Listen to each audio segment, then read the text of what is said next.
하나님의 말씀 함께 읽겠습니다. 출애굽기 32장 1절에서 6절까지 말씀을 한 절씩 교독하시겠습니다. 백성이 모세가 산에서 내려옴이 더딤을 보고 모여 백성이 아론에게 이르러 말하되 일어나라 우리를 위하여 우리를 인도할 신을 만들라. 이 모세 곧 우리를 애굽 땅에서 인도하여 낸 사람은 어찌 되었는지 알지 못함이니라. 아론이 그들에게 이르되 너희의 아내와 자녀의 귀에서 금고리를 빼어 내게로 가져오라. 모든 백성이 그 귀에서 금고리를 빼어 아론에게로 가져가매 아론이 그들의 손에서 금고리를 받아 부어서 조각 칼로 새겨 송아지 형상을 만드니 그들이 말하되 이스라엘아 이는 너희를 애굽 땅에서 인도하여 낸 너희의 신이로다 하는지라. 아론이 보고 그 앞에 제단을 쌓고 이에 아론이 공포하여 이르되 내일은 여호와의 절일이니라 하니 이튿날에 그들이 일찍이 일어나 번제를 드리며 화목제를 드리고 백성이 앉아서 먹고 마시며 일어나서 뛰놀더라. 아멘. 시간이 참 빨리 가는 것 같습니다. 벌써 10월 달이고요. 오늘 생각해 보니까 10월의 또 앞부분은 또 다 지나간 것 같은 느낌 아닌 느낌이 들기도 합니다. 2020년 1월 달에 처음 코로나 바이러스에 대한 이야기, 물론 그 전에도 있었긴 하지만 우리나라에 들어온 것이 1월 달이니까 1월 말 정도로 기억하는데 그렇게 이슈가 되었는데 거의 1년이 좀 지나가 버린 것 같습니다. 1년이라는 시간 동안 코로나 때문에 많은 것이 바뀌었고 또 어떤 영역에 있어서는 많은 것들이 요구받고 강요받게 되는 그런 삶을 살아가고 있는 것 같습니다. 가장 두드러진 변화라고 한다고 하면 교회에서 예배하지 못하는 상황에 마주했고요. 지금 다들 쓰시고 계신 것처럼 어디를 가나 마스크를 써야만 하는 상황에 이르렀습니다. 어떤 도시에서는 13일부터 마스크를 쓰지 않으면 10만 원씩 벌금을 부과한다는 이야기까지 들리니까요. 과연 이제 마스크 없이 자유롭게 돌아다닐 수 있는 날이 올 수 있을까? 우리 사랑하는 어린애들이 마스크를 벗고 여기 태화강 대공원 앞에서 막 뛰어다니는 것들을 볼 수 있을까? 그런 생각도 들기도 합니다. 특별히 올해는 2번이나 현장에서 예배하지 못하는 일을 경험했습니다. 이제 다시 모이자, 다시 모여서 함께 예배하자, 이렇게 좀 시간들을 잡고 또 우리의 마음을 모으고 또 그렇게 힘을 써 가고 있는데 이러한 시간들을 보내면서 우리 성도님들은 어떤 것이 가장 좋으셨고요, 어떤 것이 가장 불편하셨나요? 온라인으로 예배 드리면서 새로운 예배 문화를 접했습니다. 예전에는 이렇게 예배 드리는 것이 가능한가 싶었던 일들이 불가피한 상황 가운데서 그렇게 예배 드릴 수밖에 없는 상황이 일어났어요. 그래서 어느샌가 온라인으로 예배 드리는 것이 익숙해지고 있다, 너무 좀 자연스러워지고 있다, 이런 생각이 들기도 합니다. 물론 그렇게 예배하는 가운데 우리 마음속에 채워지지 않는 영역들, 더 간절하게 생긴 영역들도 분명히 존재해요. 그래야 정상인 것 같고요. 어찌 되었든지 간에 우리는 인터넷이라는 매체를 통해서 예배해야 됐고요. 그 가운데서 하나님께서 부어주시는 은혜를 경험했습니다. 그런데 그럼에도 불구하고 이런 시간들을 보내면서 여러 생각들, 여러 마음들이 각자의 생각 가운데 있는 것 같습니다. 이건 이래야 되는데, 저건 저래야 되는데, 이건 왜 이렇게 하지? 저건 왜 저렇게 하는 거야? 라는 생각들이 있는 거예요. 교회 가서 예배 드리고 싶다, 교회 좀 가서 예배하고 기도하고 싶다, 이렇게 생각하시는 분들도 있는가 반면에 지금 이 시국에 어떻게 교회 갈 수 있냐, 지금 이 시국엔 잠잠코 있는 것이 교회 가는 것보다 더 하나님 앞에 영광 올려드리는 것이다, 이런 말들, 여러 가지 생각들, 여러 가지 가치관들이 혼합해 있는 시대를 살아가는 것이 바로 오늘의 우리의 삶인 것 같다라는 것입니다. 어느 것이 정답인지도 모른 채 사람들이 각자 자기가 옳다고 여기는 쪽으로, 이쪽으로 치우치기도 하고 저쪽으로 치우치기도 하고 하는 세상 가운데 살아갑니다. 그래서 어떤 사람들은 지금 이 시대가 사사기 시대 같다고 그렇게 말들 하기도 합니다. 사람이 각기 자기 소견에 오른 대로 행하는 삶을 살아가는 것처럼요. 저는 근데 이러한 상황 가운데서 가장 도전받고 가장 위협받고 있는 것이 오늘의 말씀의 제목처럼 우리의 믿음과 순종의 영역이 아닐까, 이런 생각들을 해보았습니다. 이 말은 아직도 끝나지 않는 코로나 바이러스로 인해서 여전히 혼란스러워하는 이때에 다른 어떤 것보다도 중요한 것이 믿음의 영역, 순종의 영역이겠다라는 말로 바꾸어 말할 수 있을 것 같습니다. 우리 가운데 어떻게 믿는 것이 잘 믿는 것일까? 어떻게 살아가는 것이 정말 하나님 앞에서 순종하는 것일까? 그런 고민들을 해야 되는 때가 바로 우리가 살아가는 오늘의 때라는 것입니다. 그렇게 고민하지 않고 그렇게 생각하지 않으면 어느샌가 우리가 걸어가고 있는 그 길이 예수님이 가셨던 그 길이 아니라 그냥 사람들이 많이 찾아다니는 길, 그 길이 될 수도 있겠다라는 생각들도 들기 때문입니다. 그렇기 때문에 비록 우리가 한 번도 경험해 보지 못했던 이러한 상황 가운데 가고 있다고 할지라도 하나님께서 이 시대를 향해서 우리에게 하시는 말씀이 있다면 이런 말씀일 것 같아요. 정말 내가 이러한 상황 가운데 나를 정말 따라갈 수 있겠니? 내가 이러한 상황 가운데, 이렇게 험난한 상황 가운데 정말 온전하게 나를 신뢰할 수 있겠니? 이러한 말씀들을 지금 우리의 상황 가운데서 하고 있는 것 같아요. 많은 부분에서 우리의 믿음의 영역이 도전받고 순종의 영역이 갈수록 좁아져만 가는 것처럼 느껴지는 세상을 살아가고 있기 때문에 그렇습니다. 오늘 우리가 함께 드리는 이 예배를 통해서, 그리고 이 말씀을 통해서요, 우리의 믿음의 영역과 순종의 영역을 다시 한번 생각하시고 도전하시고 결단하시는 우리 모든 성도님들이 되시기를 주님의 이름으로 간절히 소망합니다.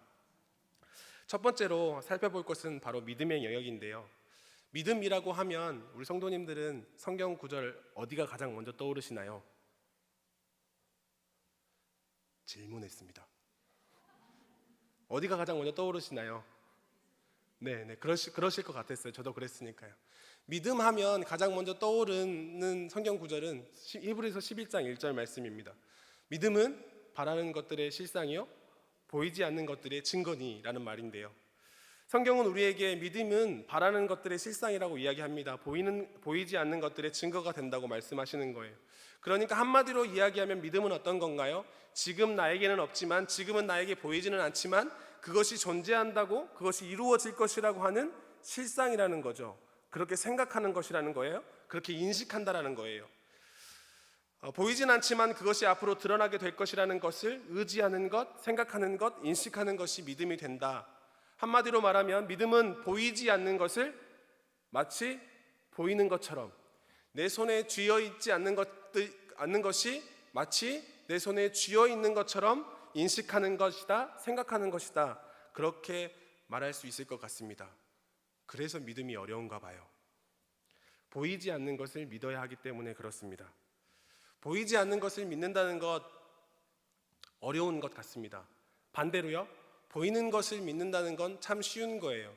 지금 이 자리에 김정민 목사가 이 자리에 있다라는 것 믿는 것 어렵진 않으시잖아요, 그죠? 네, 다 저를 보고 계시니까요. 네. 그렇지만 보이지 않는 것을 믿는다는 건 쉽진 않습니다. 완벽하게 보이지 않다고 할지라도 희미하게라도 보이면 그것을 믿는 것은 좀 쉬울 거예요. 그래도 희미하게라도 보이니까요. 그런데 아예 보이지 않는 것을 믿는다는 것은 쉬운 일이 아닙니다. 왜일까요? 보이지 않기 때문에 그렇습니다. 보이지 않기 때문에 믿는 것이 힘들다는 말입니다. 좀 극단적인 예를 좀 생각해 보았는데요, 하나님과 코로나 바이러스를 좀 비교해 보았습니다. 나는 무엇을 더 두려워하고 있는가? 극단적인 예라고 말씀드렸습니다. 너무 시험 들지 마시고요. 하나님이 더 두려우십니까? 아니면 코로나 바이러스가 더 두려우십니까? 코로나 바이러스도 눈에 안 보이잖아요, 이렇게 말씀하시면 좀 난감하고요. 어차피 그 현미경으로 보이면 보이잖아요. 네, 우겨서라도. 코로나 바이러스를 무서워하고 두려워하고 염려하고 있는 그 정도로 하나님을 경외하고 예배하고 있는가를 생각해 본다면 지금 나의 믿음의 상태가 어느 지점에 있는지 우리는 생각해 볼 수 있겠다라는 것입니다. 코로나 바이러스가 두려우세요? 하나님이 더 두려우세요? 물론 다 이야기하실 겁니다. 이 자리에 앉아있기 때문이라도 하나님이 더 두렵습니다라고요. 그런데 혼자 있을 때 다시 한번 물어보십시오. 마스크를 벗고 한번 물어보십시오. 코로나 바이러스가 더 두려운지 하나님이 더 두려운지요. 물론 서두에 말하는 것처럼 이러한 접근이 좀 무리가 있겠다라고 생각이 들 수 있습니다. 그런데 그냥 단지 어떠한 답이 있다라는 것이 아니라 그냥 나는 그 상황 가운데서 어떤 답을 먼저 낼 수 있을 것인지, 나는 코로나 바이러스보다 하나님이 더 두렵다고 정말 쉽게 얘기할 수 있는 나의 믿음의 상태가 있는지를 생각해 본다면 그것만으로도 이 질문은 족할 것 같아요. 오늘 우리가 함께 읽은 출애굽기 32장의 말씀은 아마도 너무나 잘 아시는 말씀일 겁니다. 출애굽한 이스라엘 백성들이 금송아지를 만들어버리는 사건이에요. 왜 이스라엘 백성들이 금송아지를 만들었을까요? 한편으로 생각해보면 이러한 상황이 잘 이해가 되지 않습니다. 왜냐하면요, 이스라엘 백성들은 누구보다도 하나님을 경험했던 사람들이잖아요. 적어도 출애굽한 그 과정부터 시작한다고만 해도 출애굽한 그 과정에 어떤 일이 일어났나요? 애굽에서조차 10가지 재앙이 일어났습니다. 눈앞에서 하나님이 하시는 10가지 재앙들을 보았어요. 그래서 자기의 힘은 아무것도 드러나지 않고 그냥 애굽에서 나오게 되는 놀라운 일이 일어났죠. 나오자마자 어떤 일이 일어났냐면 불기둥과 구름기둥으로 하나님이 인도하시기 시작했어요. 애굽의 군대가 뒤에서 쫓아오기 시작하는데도 그럼에도 불구하고 하나님이 불기둥으로 애굽 군대를 막으세요. 언제까지요? 홍해바다를 다 건널 때까지요. 홍해바다를 건너요. 일생일대 한 번도 경험해보지 못한 그런 경험들을 하는 거예요. 그것도 젖은 땅으로 건너는 것이 아니라, 급하게 건너는 것이 아니라 마른 땅으로 건너갔다라고 말씀합니다. 기록하고 있어요. 그러니까 여유 있게 건너갔다라는 거죠. 강이 말라서 갈라져서 그 땅이 마르기까지 하나님께서 시간을 준비해 주시고 그 많은 사람들이 바다를 건널 때까지 시간들을 다 예비해 두셨다라는 말이니까요. 홍해 바다를 건너고 나서는 어떤 일이 일어났나요? 마라의 쓴물을 단물로 바꾸어 주십니다. 배고프다고 하니까 만나라고 메추라기도 주시겠다고 약속하세요. 또 무리바 사건이라고 또 가서 반석을 치니까요, 200만 명이 먹을 수 있는 물이 그것에서 솟아나오는 엄청난 경험들을 합니다. 우리 성도님들 가운데 이러한 경험들을 일생일대에 한 번이라도 경험해 보신 분이 계십니까? 물론 경험해 보신 있으실 수도 있으실 거예요. 그런데 이렇게 연달아서 1년 사이에 이렇게 연달아서 혹은 짧은 시간에 이렇게 연달아서 이런 경험을 한 민족은 아마 이스라엘 백성들밖에 없을 거예요. 일생일대에 일어나도 대박적인 사건을 몇 번이나 경험하고 나서도 지금 이스라엘 백성들이 뭘 만들고 있다고요? 금송아지를 만들고 있다고요. 엄청난 하나님이 역사하시는 사건들을 경험했고요. 하나님이 우리와 함께 하시는구나, 하나님이 내 편이시는구나, 그런 일들을 한 번이 아니라 연속으로 반복적으로 경험했음에도 불구하고 이스라엘 백성들은 지금 이 순간에 뭘 만들고 있냐면 금송아지를 만들고 있다고요. 그리고 그 금송아지를 만들어 놓고 이 금송아지가 우리를 여기까지 인도해낸 하나님이다 라고 외치는 죄를 범하고 있다는 겁니다. 왜 이스라엘 백성들은 이렇게 금송아지를 만들 수밖에 없었을까요? 바보일까요? 생각할 수 없고 금방 잃어버리는, 금방 어제 일도 잊어버리는 그런 사람들일까요? 이스라엘 백성들이 금송아지를 만드는 원인이 되는 말씀이 오늘 우리가 함께 읽은 1절의 말씀에서 나옵니다. 1절 말씀을 제가 읽어드릴게요. 백성이 모세가 산에서 내려옴이 더딤을 보고 모여 백성이 아론에게 이르러 말하되 일어나라, 우리를 위하여 우리를 인도할 신을 만들라. 뒤에도 있는데 앞부분만 읽었습니다. 이스라엘 백성들이 왜 금송아지를 만들어 달라고 했나요? 모세가 내려옴이 더딤을 보고, 모세가 내려옴이 더딤을 보고 라고 성경 말씀은 기록하고 있습니다. 그러니까 한마디로 말하면 모세가 안 보여서요. 분명히 내 눈앞에서 이제까지 인도하셨고 이제까지 역사하셨을 때 항상 함께 있었던 그 모세라는 사람이 눈에 안 보이기 시작하니까, 그 기간이 길어지기 시작하니까 내 눈앞에 하나님이 안 계신 것처럼, 내 눈앞에 모세가 안 보이기 시작하니까 이제까지 역사하셨고 함께 하셨고 어떤 엄청난 일들을 경험하게 하셨던 그 하나님을 잊어버리고 금송아지를 만들어 달라고 이야기하고 있다는 거예요. 왜요? 금송아지는 눈에 보이는 것이기 때문에요. 눈에 보이는 것을 구하기 위해서 보이지 않는 하나님을 향한 믿음의 심각한 도전을 받고 있는 상황이 생긴 겁니다. 그래서 더 나아가서 눈에 보이는 것을 만들기 위해서 어떻게 일이 진행되었냐면 2절에는 이렇게 말씀합니다. 아론이 그들에게 이르되 너희의 아내와 자녀의 귀에서 금고리를 빼어 내게로 가져오라. 아내와 자녀들에게 있는 금고리를 다 가져오라고 이야기하는 거예요. 그리고 나서 3절에 모든 백성들이 아론의 그 말을 들었다라고 이야기하고 있습니다.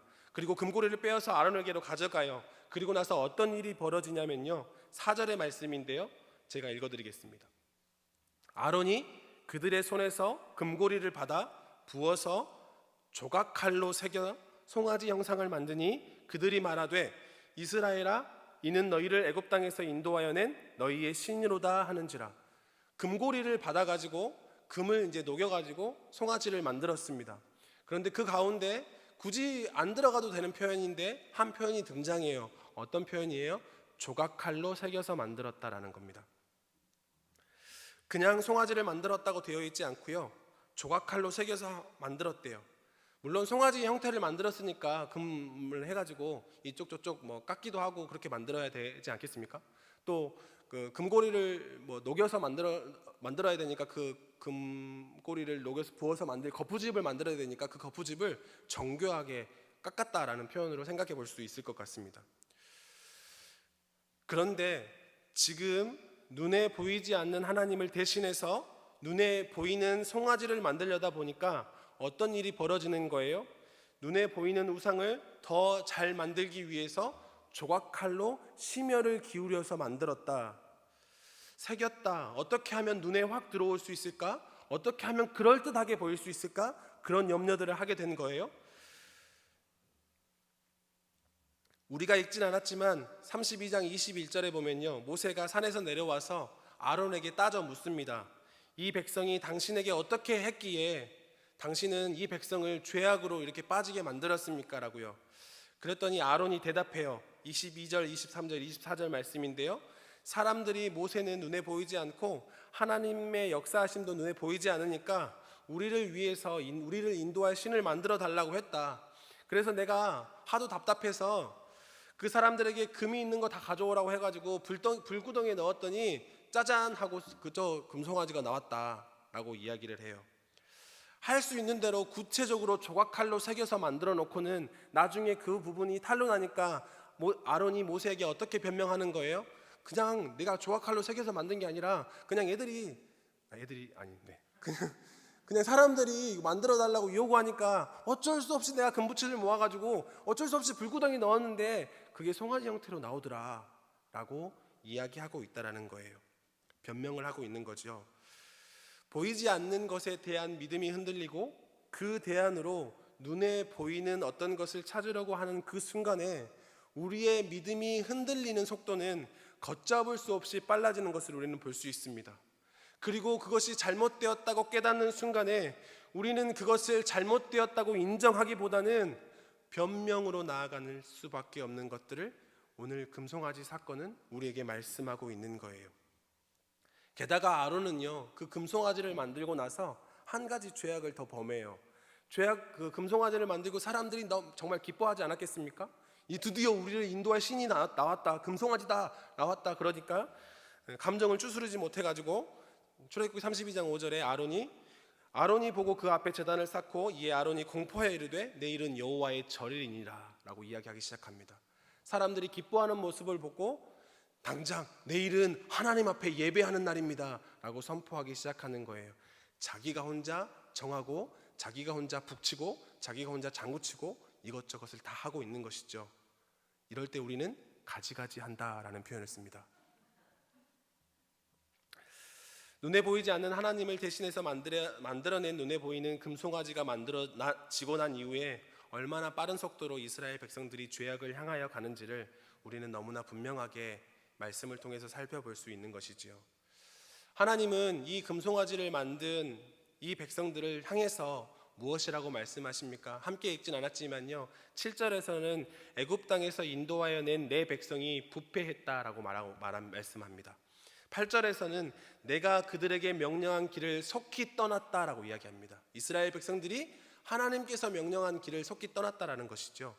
더 나아가서 32장 9절에는요, 내가 이 백성을 보니 목이 뻣뻣한 백성이다 라고까지 말씀하십니다. 부패한 백성이래요. 하나님이 가라고 하시는 그 길에서 벗어난 백성이라고 말씀합니다. 목이 뻣뻣한 백성이라고 하는 거예요.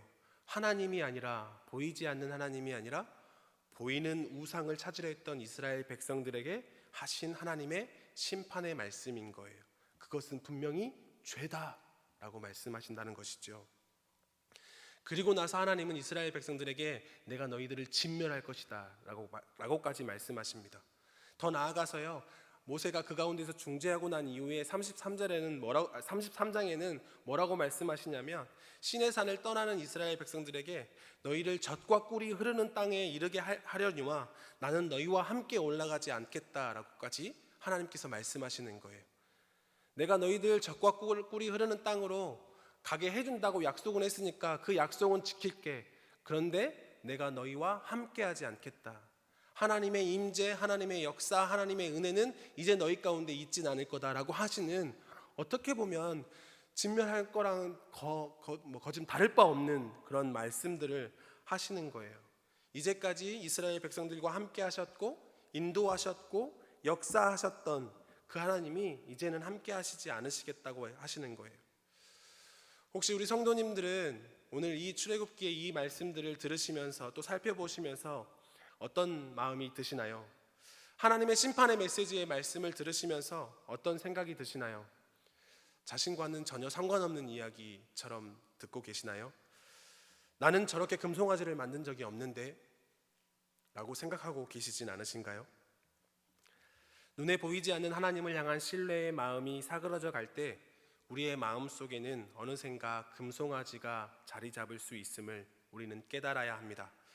그리고 어느샌가 찾아온 금송아지는 이제껏 내가 쌓아왔고 이제까지 몸부림쳤던 우리의 신앙의 영역들, 거룩하고 구별되어 하나님 앞에 영광 올려드리려고 했던 그 신앙의 영역들을 한순간에 흐트러 볼 수 있음을 우리는 경계해야 한다는 거예요. 2020년 한 해를 보내면서 어느 때보다 교회에 모일 수 없었고 어느 때보다 소리 높여 기도할 수 없었던 때를 우리는 지금 보내고 있습니다. 그래서 다른 사람을 떠나서 그냥 제 자신을 볼 때요, 보이지 않는 하나님, 응답하시지 않을 것만 같은 하나님을 기다리는 것이 참 힘든 시간을 보내는 것 같다라는 생각이 들 때가 있습니다. 그래서 혹시 제 가운데, 지금 제 이야기를 하고 있는 겁니다, 제 가운데, 제 자신 가운데 눈에 보이는 하나님을 대신할 그 무언가를 내가 찾고 있지는 않는가, 내가 갈망하고 있지는 않는가, 눈에 보이는 그 어떤 것으로 인해서 내가 의지하거나 하고 있지는 않는가, 아니면 그렇게 하지 않는다고 할지라도 혹여나 내 마음 가운데 포기해버린 예역들, 주저앉아버린 예역들은 있지는 않는지 되돌아보게 되었다라는 것은 되돌아보게 되었다는 것입니다. 혹시나 지금 이 순간에도 내가 하고 있는 생각, 내가 옳다고 여기는 것이 하나님이 보실 때에 금송아지를 만들고 있는 것은 아닌지, 내 생각대로 금송아지를 만들어 보려고 애를 쓰려는 그런 나의 삶은 아닌지를 되돌아보게 되었다라는 것입니다. 혹여나 우리 가운데 그러한 모습들이 있다면 우리는 돌이켜서 하나님을 향한 방향으로 나아가야 할 줄로 믿습니다. 그런데 이 지점에서 질문이 생길 수 있을 거예요. 그러면 보이지 않는 하나님을 믿는 게 쉽냐? 이런 거죠. 보이지 않기 때문에 하나님 믿는 거 어렵다면서, 그러면 하나님을 도대체 어떻게 믿으라는 거야? 라는 질문이 생길 수 있다는 것입니다. 눈에 보이지 않는 것들을 눈에 보이는 것으로 믿고 바라는 것들의 실상으로 여기는 것이 한편으로 보면 쉽지만 또 한편으로 보면 여간 어려운 일이 아닙니다.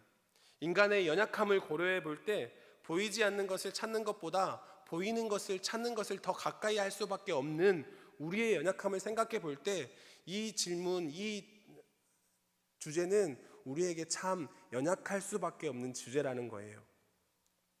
그렇다면 우리는 보이지 않는 믿음의 영역에서 우리는 어떻게 반응해야 할까? 이 질문에 대답하기 위해서 성경의 다른 부분들을 좀 가져왔습니다. 그 부분이 어떤 부분이냐면 안 찾아보셔도 아마 아실 거예요. 열왕기상의 18장, 19장의 말씀이에요. 열왕기상 18장은 엘리야의 말씀이 나옵니다. 바알 선지자 400명이 나오고요, 아세라 선지자 450명이 나와요. 일대에 850명의 영적 지도자들의 대결, 신들의 전쟁이 벌어지게 됩니다. 누가 이겼을까요?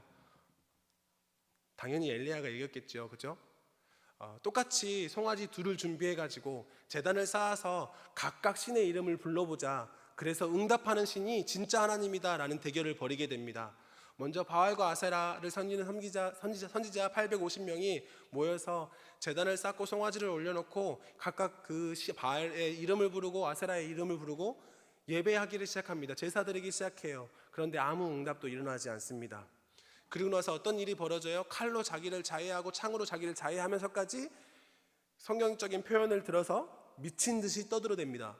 제가 하는 말이 아니라 성경적인 표현을 빌어서 한 말입니다. 그런데 성경은 너무나 분명하게 저녁 때까지 아무 응답도 없었다라고 이야기합니다.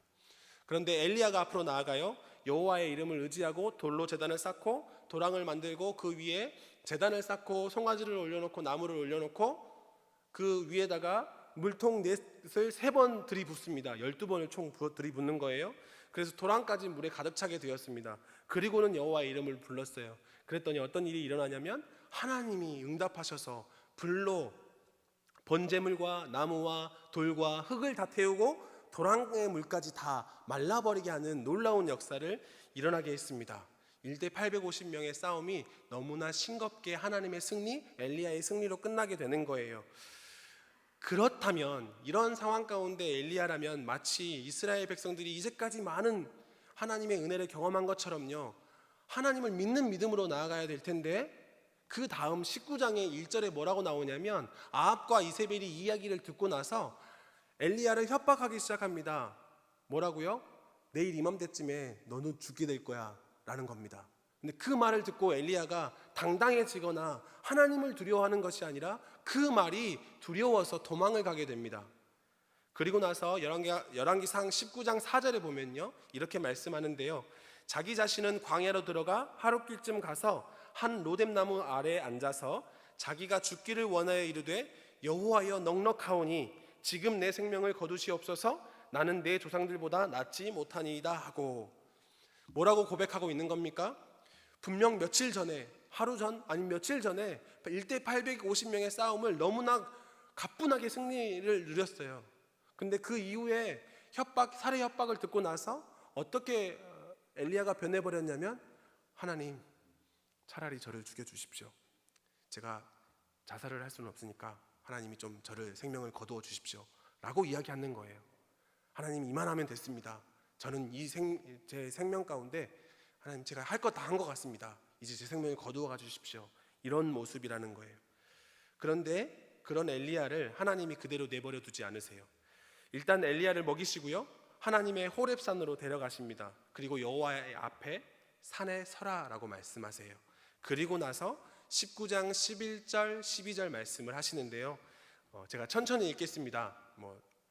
잘 귀로 들어주시면 감사하겠습니다. 여호와께서 이르시되 너는 나가서 여호와 앞에서 산에 서라 하시더니 여호와께서 지나가시는데 여호와 앞에 크고 강한 바람이 산을 가르고 바위를 부수나 바람 가운데에 여호와께서 계시지 아니하며 바람 후에 지진이 있으나 지진 가운데에도 여호와께서 계시지 아니하며 또 지진 후에 불이 있으나 불 가운데에도 여호와께서 계시지 아니하더니 불 후에 세미한 소리가 있는지라.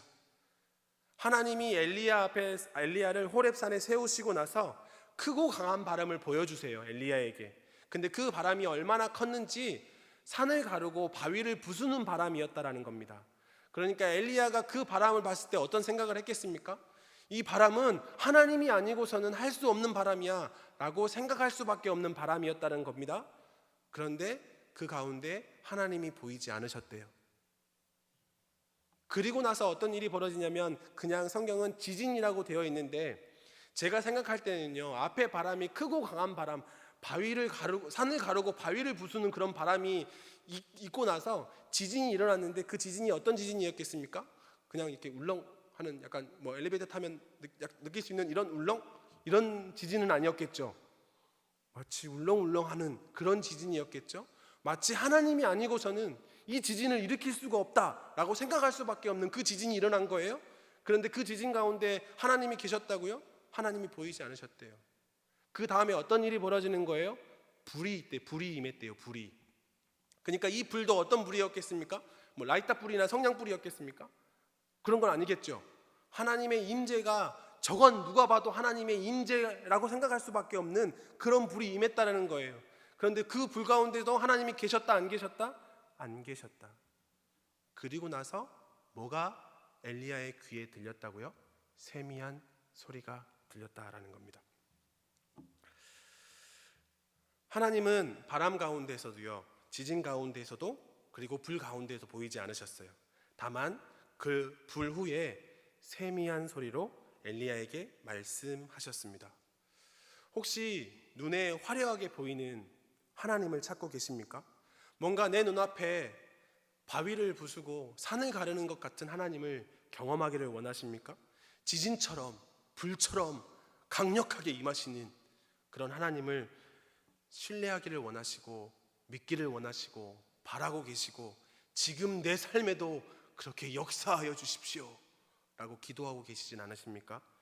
물론 하나님은 그렇게 역사하는 분이시기도 합니다. 대부분의 경우는 그렇진 않지만 말입니다. 하나님은 눈에 보이는 분이 아니세요.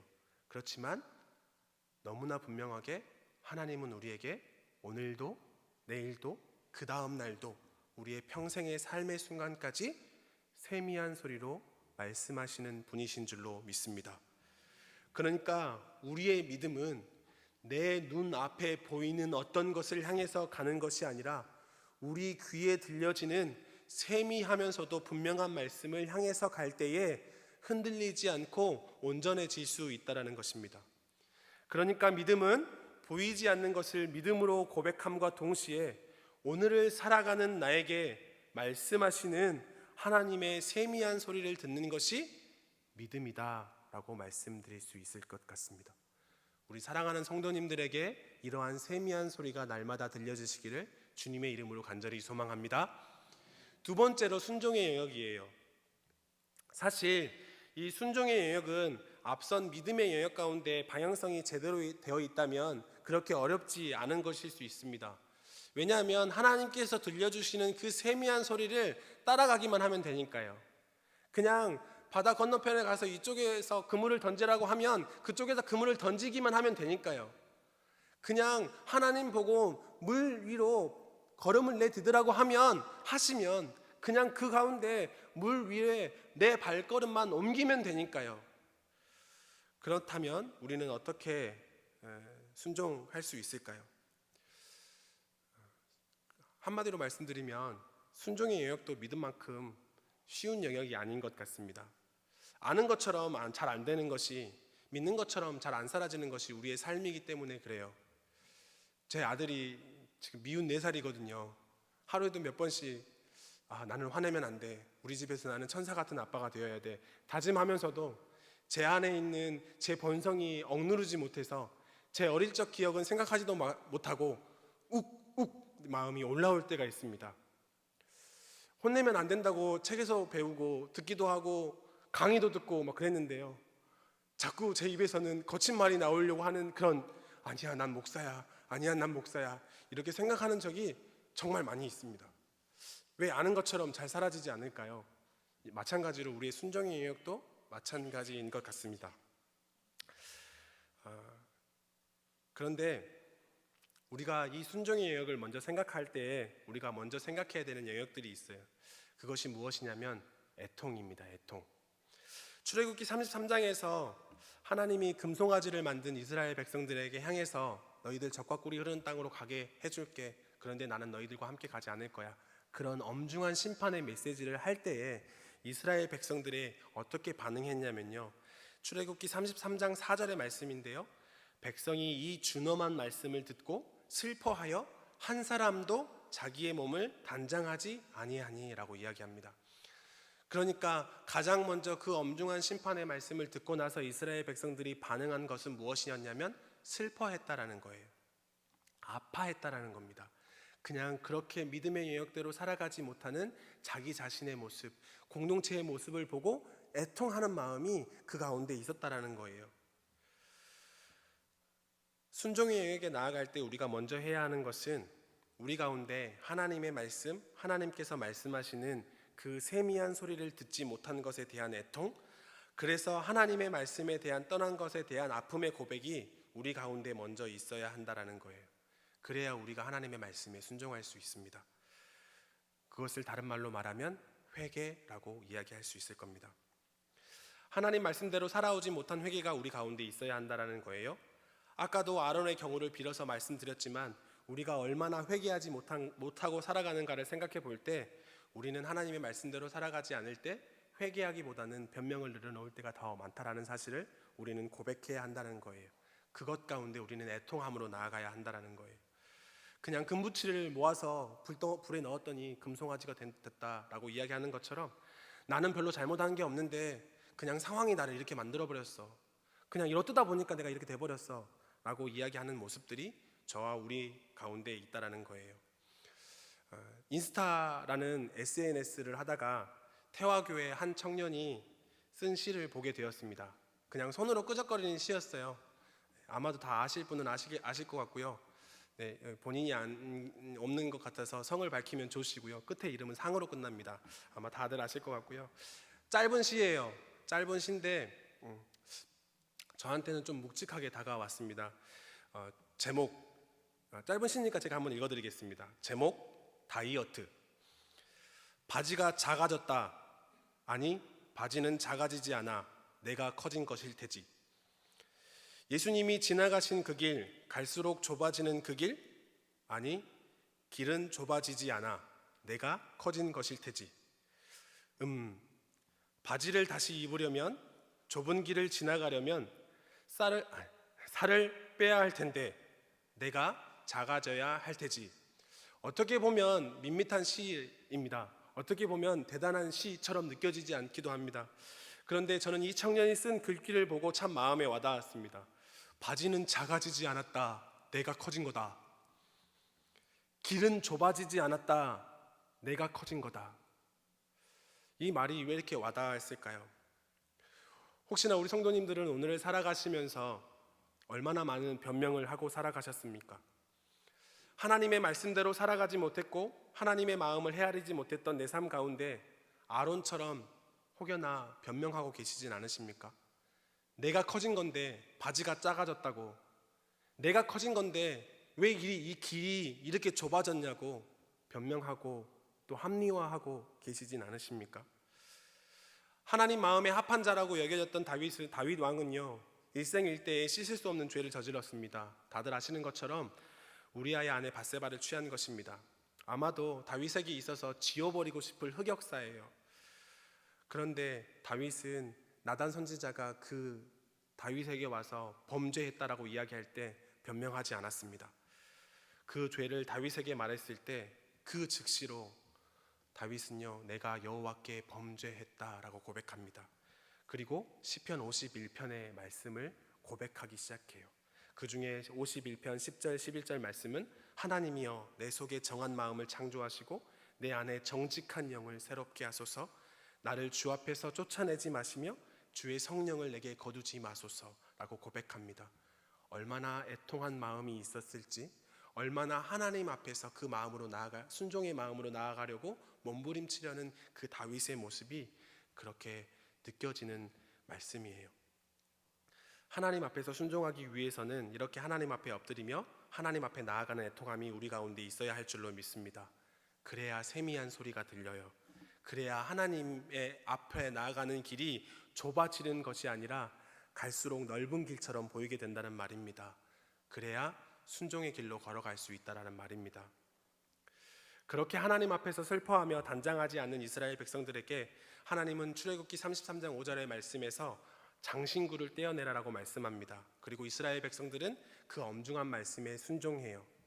그런데 4절에서 뭐라고 이야기했냐면 단 한 사람도 자기의 몸을 단장하지 않았다라고 고백하거든요. 그런데 5절에서 하나님은 장신구를 떼어내라라고 고백하고 명령한다라는 말씀이에요.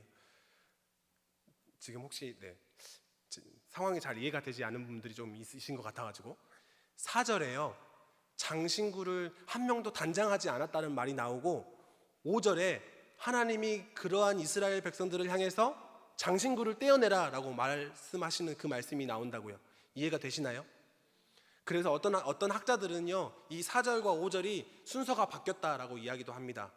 장신구를 떼어내라 라고 말하고 나서 한 사람도 이스라엘이 단장하지 않았다. 이게 좀 맥락상으로 맞잖아요.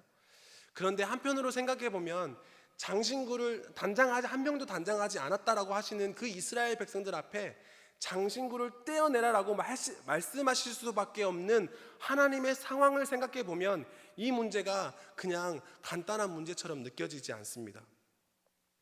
물론 공동체 가운데 아까 그 아론이 금 모아가지고 송아지 만들 때 야, 금 다 내라 할 때 몰래 짱 박아두고 이렇게 안 냈던 사람들이 있을 수 있어요. 그래서 장신구를 떼어내라라고 말씀하실 수도 있고요.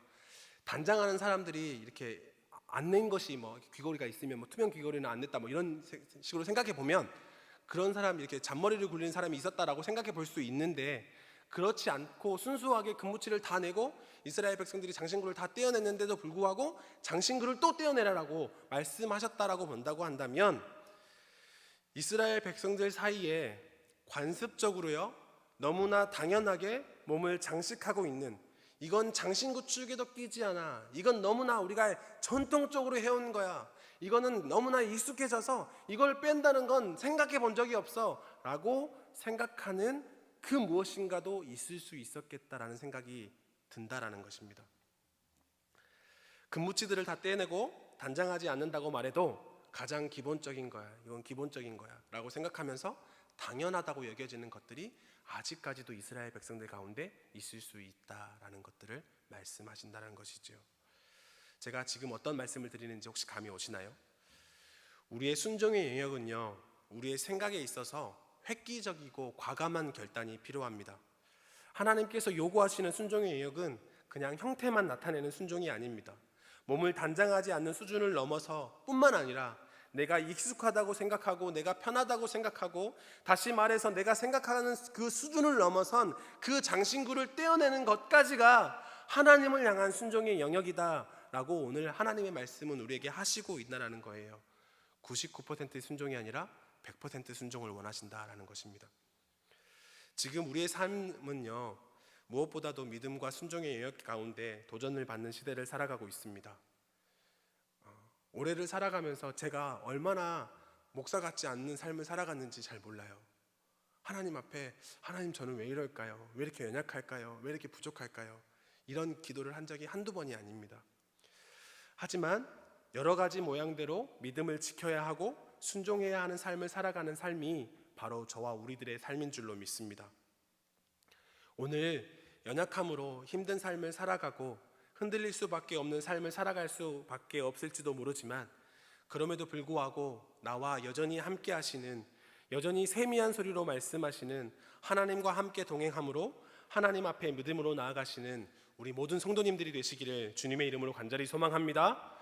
또한 하나님을 향한 말씀을 향한 애통함이 우리 가운데 있어서 하나님의 말씀대로 살아가려고 하는 그 순종의 결단까지 이루어지는, 99%가 아니라 100%까지 순종의 열매를 맺어가시는 저와 우리 모든 성도님들이 되시기를 주님의 이름으로 간절히 소망합니다.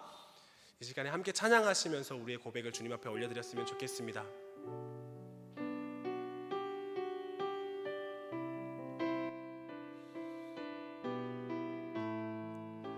가사를 묵상하시면서 고백했으면 좋겠습니다. 주님 제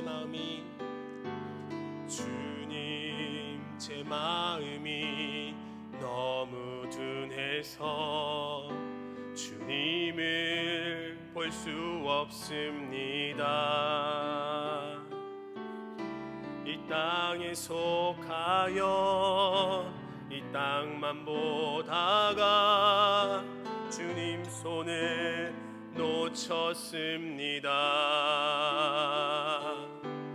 나는 나그네로 왔는데 왜 주저앉게 되었나. 나는 청지기인데 언제부터 내 삶의 주인이 되어버렸나.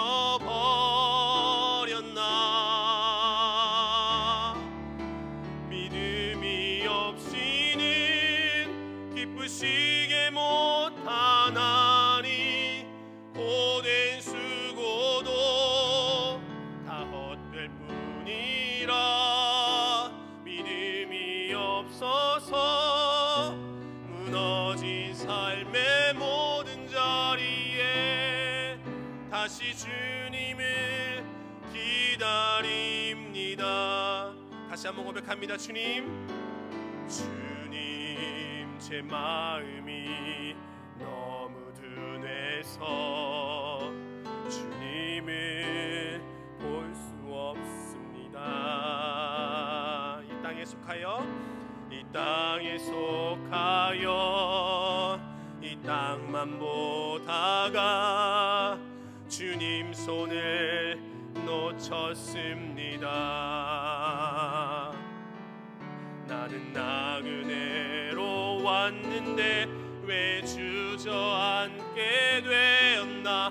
나는 정직이인데 언제부터 내 삶의 주인이 되어버렸나.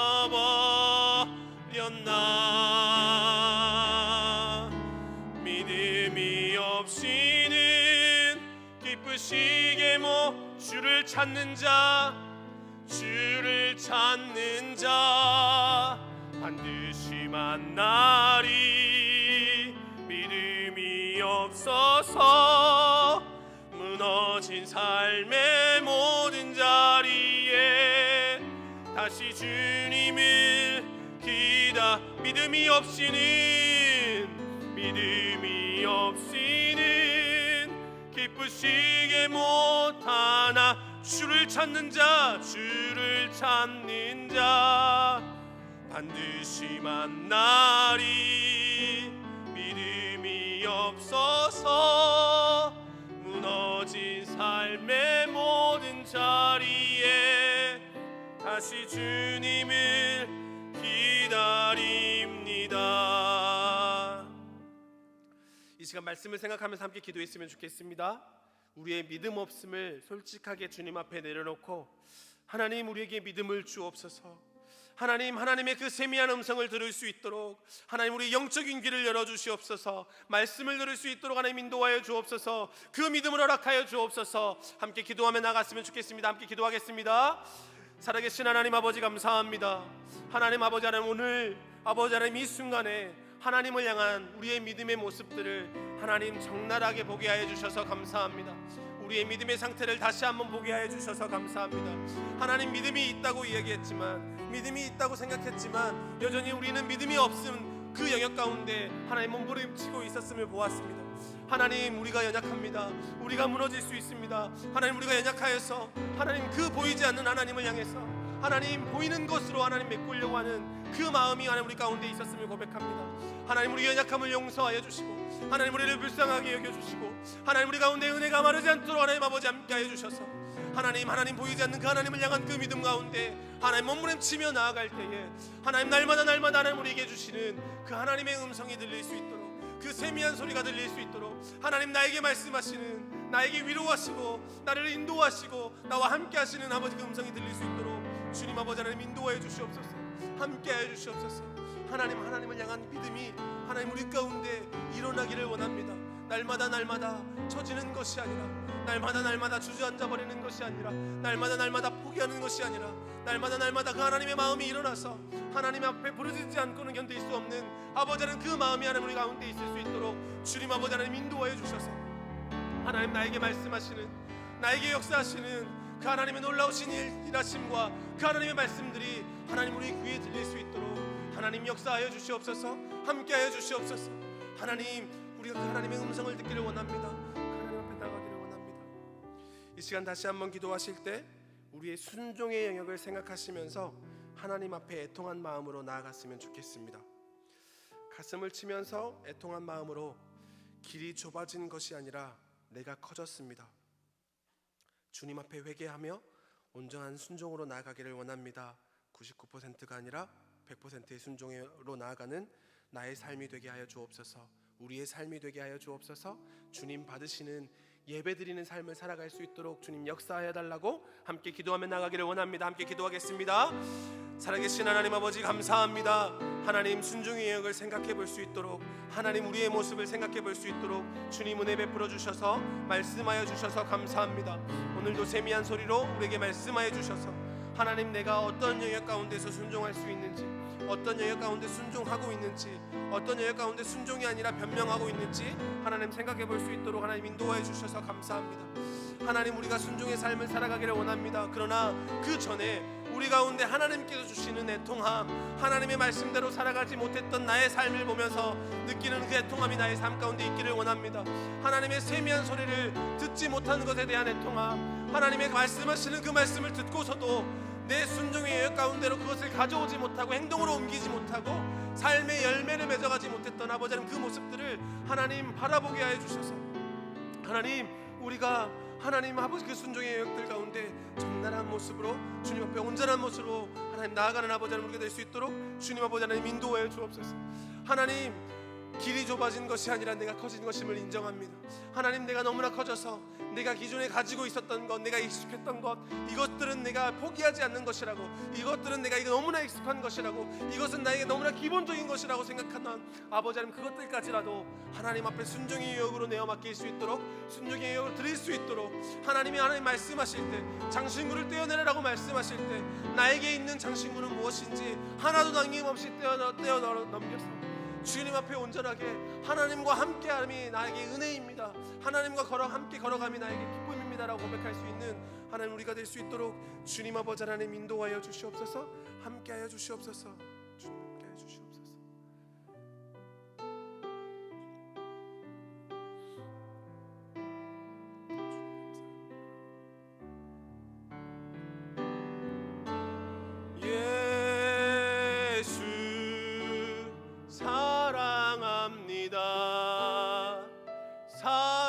사랑합니다.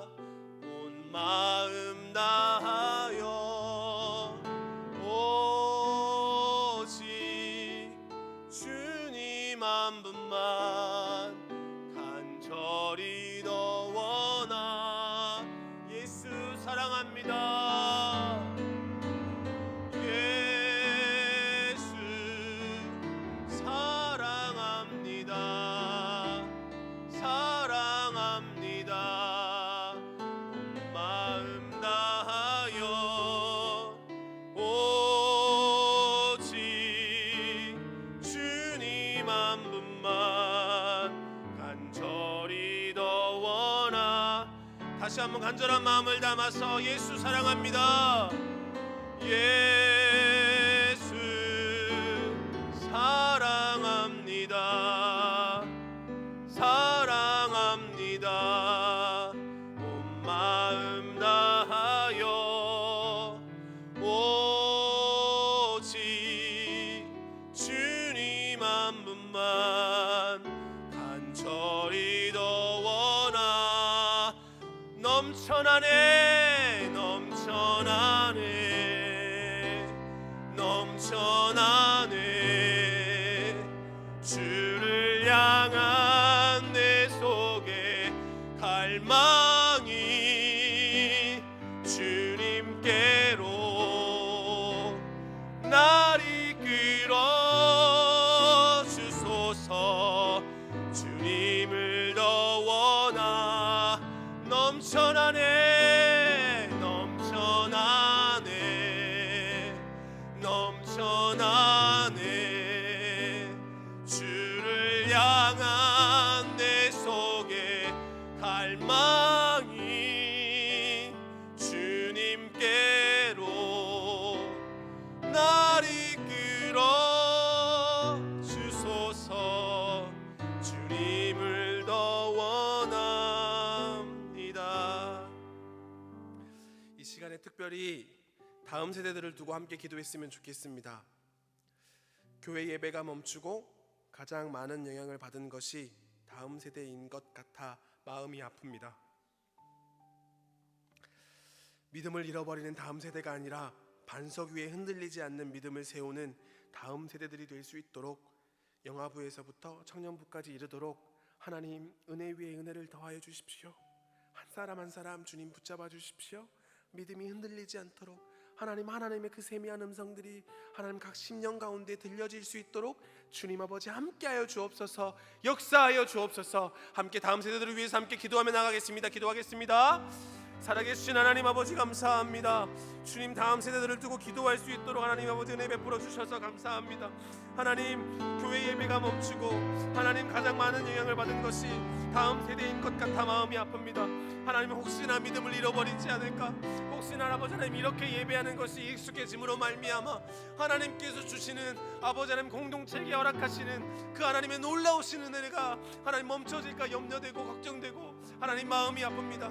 하나님 영아부에서부터 하나님 청년부에 이르기까지 하나님 한 심령 한 심령 하나님 온전히 세워지는 다음 세대 될 수 있도록 하나님 아버지 함께하여 주옵소서. 하나님 역사하여 주옵소서.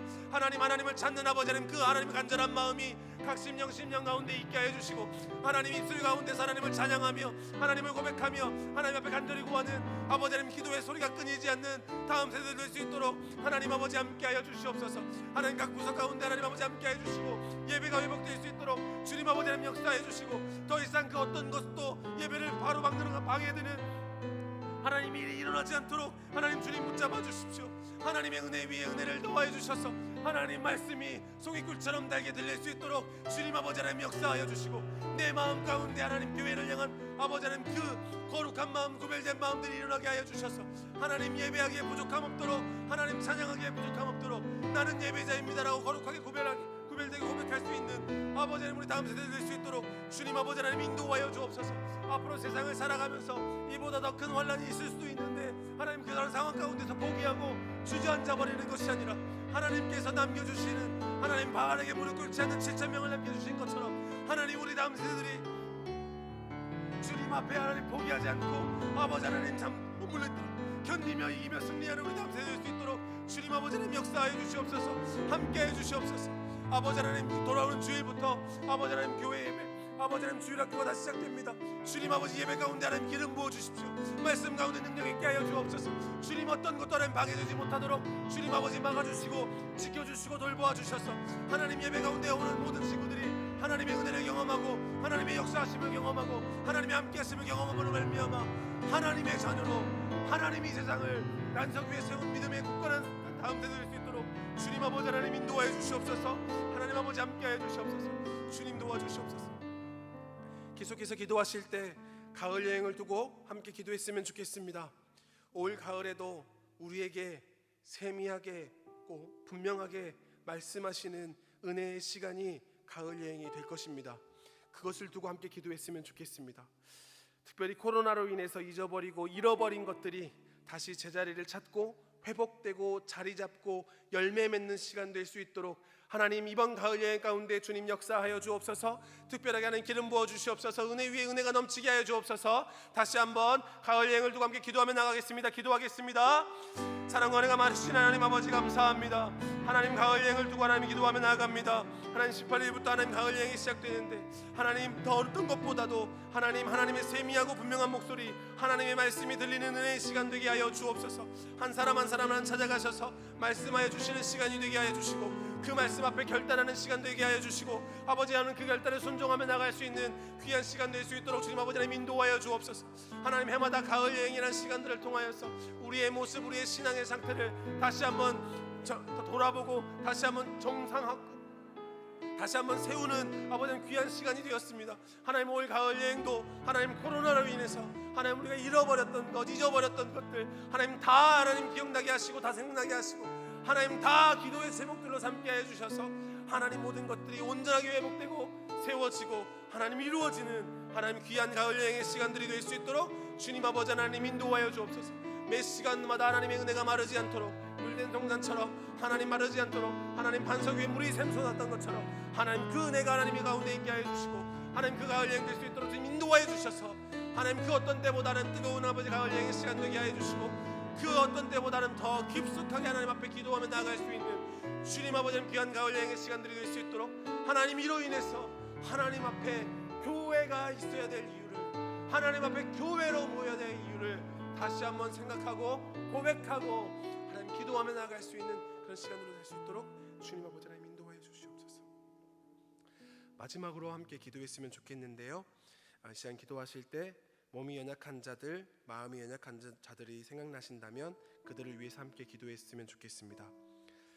많은 분들이 힘들어합니다. 많은 분들이 어려워합니다. 그럼에도 불구하고 몸이 연약한 자들, 마음이 연약한 자들을 생각하시면서 함께 기도했으면 좋겠습니다. 그들을 향해서 지키고 보호하시고 함께 하시는 하나님의 은혜가 있게 해달라고 회복시켜 주시고 낫게 해 주시고 거뜬히 그곳에서 일어나게 해 주시고 하나님의 성전에서 함께 춤추며 함께 예배하는 그런 은혜를 하나님 우리 공동체 가운데 하나님 부어달라고 함께 기도하신 연후에 자유롭게 기도하시다가 돌아가시면 좋겠습니다. 함께 기도하면 다 같이 함께 기도하시겠습니다. 하나님 아버지 감사합니다. 하나님 예배하게 하시고 말씀 듣게 하시고 기도하게 하여 주셔서 감사합니다. 하나님, 많은 분들이 어려워하는 시기를 보내고 있습니다. 그럼에도 불구하고 하나님, 이 시간 가운데 하나님, 몸이 연약한 자들, 마음이 연약한 자들을 두고 하나님 기도하며 나아갑니다. 다른 어떤 때보다 하나님, 하나님의 은혜가 필요합니다. 하나님의 긍휼이 필요합니다. 하나님의 만지심이 필요합니다. 하나님의 역사하심이 필요합니다. 하나님의 손길이 필요합니다. 하나님의 어루만지심이 필요합니다. 하나님의 놀라우신 은혜가 필요합니다. 하나님, 어루만져 주십시오. 하나님, 거룩한 손 하나님 그 가운데 올려주셔서 하나님, 나음받게 하여 주십시오. 고침받게 하여 주십시오. 치유받게 하여 주십시오. 하나님, 마음의 위로가 있게 하여 주십시오. 하나님의 은혜로 채워주십시오. 그 빈 마음 가운데 하나님으로 채워주셔서 다른 어떤 것과도 비교할 수 없는 하나님이 주시는 하늘의 은혜가 하나님 그대 가운데 가득할 수 있도록 주님 아버지 하나님 인도하여 주시옵소서. 포기하고 주저앉아 있습니까? 하나님, 거뜬히 그곳에서 일어날 수 있도록 하나님 은혜를 허락하여 주시옵소서. 하나님의 성전에서 함께 춤추며 함께 예배할 수 있도록, 함께 뛰어놀 수 있도록 하나님 은혜를 베풀어 주셔서 하나님, 우리 교회가 살아있는 교회로, 하나님 건강한 교회로 살 수 있도록 주님 아버지 하나님 인도하여 주시옵소서. 아직도 하나님 머문 자리에서 하나님 힘들어하고 하나님 어려워하는 자들이 있습니다. 주님 아버지 하나님, 그들을 찾아가셔서 하나님 아버지 말씀하여 주십시오. 하나님 위로하여 주십시오. 하나님의 은혜가 필요해서 갈망하는 자들이 있습니다. 하나님의 도우심의 손길이 필요한 자가 있습니다. 하나님, 모든 아버지 하나님 치료의 과정들 가운데 하나님의 함께해 주셔서 정말 0.1mm의 빈틈도 없이 오차도 없이 하나님께서 치료하시는 치료의 과정들을 경험할 수 있도록 주님 아버지 하나님 인도해 주시고, 사람의 생각으로 하나님 되지 않는다고 하나님 여겨지는 그 일들도 하나님 기적같이 베풀어 주셔서 하나님 회복되게 하여 주시고 거뜬히 나아갈 수 있도록 주님 아버지 하나님 인도하여 주시옵소서. 하나님, 우리 주변에 하나님 날마다 어려워하는 아버지 하나님 지체들이, 아버지 하나님 힘들어하는 지체들이 하나님 생각나게 하시고, 하나님 그들을 위해서 기도할 때 하나님 우리의 맡겼던 것도 뚫려지는 열어지는 하나님 귀한 일들을 경험할 수 있도록 주님 아버지 하나님 인도하여 주시옵소서.